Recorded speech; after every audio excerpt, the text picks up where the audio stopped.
And I now recognize gentleman from Texas, Representative Castro, for 5 minutes. Thank you, Chairwoman.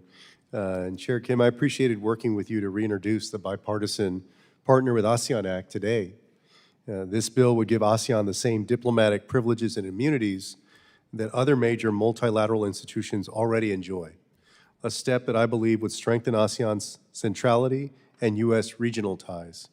So I wanted to ask Mr. Poling, how important is it for the U.S. to follow through on this legislation and demonstrate that we treat ASEAN as a strategic partner? I think it is quite important, particularly at a time when ASEAN questions whether the U.S. will follow through on a great many commitments it makes. The legislation's been pending for, I think, 3 years. So it first introduced 3 years ago. At a time when ASEAN fears that the U.S. will withdraw from multilateral engagement, at a time when the State Department has suggested that it will shut down the multilateral affairs shop within EAP, which is in charge of ASEAN affairs, this can send an important countervailing message. Thank you. And I want to ask Dr. Kuok, recent polling suggests that public opinion of the United States has dipped in majority-Muslim Southeast Asian countries following Israel's war in Gaza. And so how has the war in Gaza affected the region's public opinion of the United States?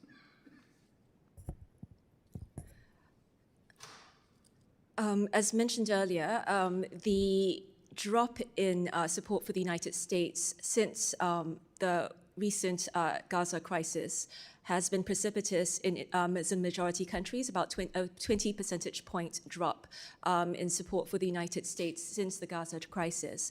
And support for China in Muslim majority countries is averaging about 70%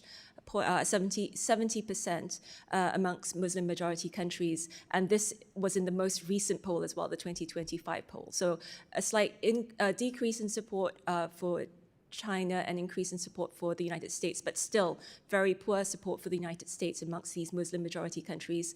Amongst even Singaporean respondents, because Singapore has a minority Muslim population, I think sentiment is also quite bleak about the United States, and it's either inaction or it's active support of Israel, and so that has hurt perceptions of the United States. And I think the poll has most clearly reflected the drop in support for the United States amongst Muslim majority countries, but it hasn't been limited to Muslim majority countries or even the Muslim population. I think the humanitarian crisis is clear for all to see.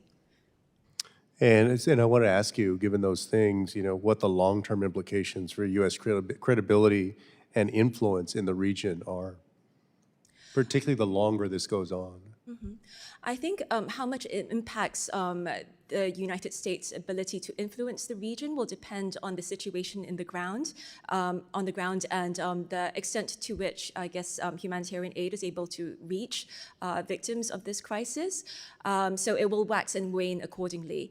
That said, I think countries in the region are very pragmatic. So regardless of that crisis, I think it'll hurt sentiment, but nonetheless, countries will seek to work with the United States. And we see that from, say Malaysia, whose prime minister has been the loudest and most vocal against, in terms of criticizing the United States for its support of Israel.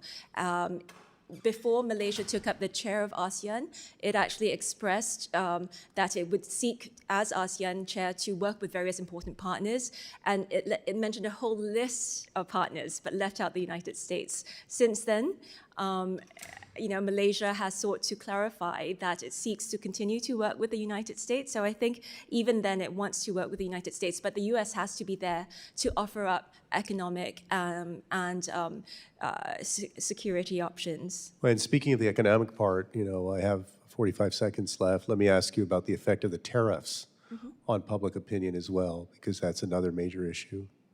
It's unclear at the moment what the effect of the tariffs have been on Southeast Asia. The 2025 poll I mentioned was conducted from early January to mid-February. So before the US disengagement from Europe, before the US aid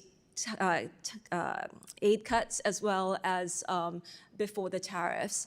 But I think it cannot but hurt the United States, given the steep tariffs, as I mentioned, on many of the poorest, some amounting to almost 50% a tariff rate. And these countries cannot afford these tariff rates. So it's not only going to have an economic impact on the region, but as the Singapore Prime Minister pointed out, an impact on the global trading system, which will then hurt these countries. And it will hurt the United States as well.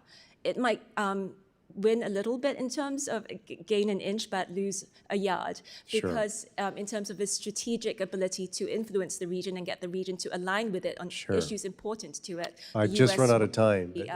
Will Thank be you. on a back foot. Thank you. Thank you. Thank you. And that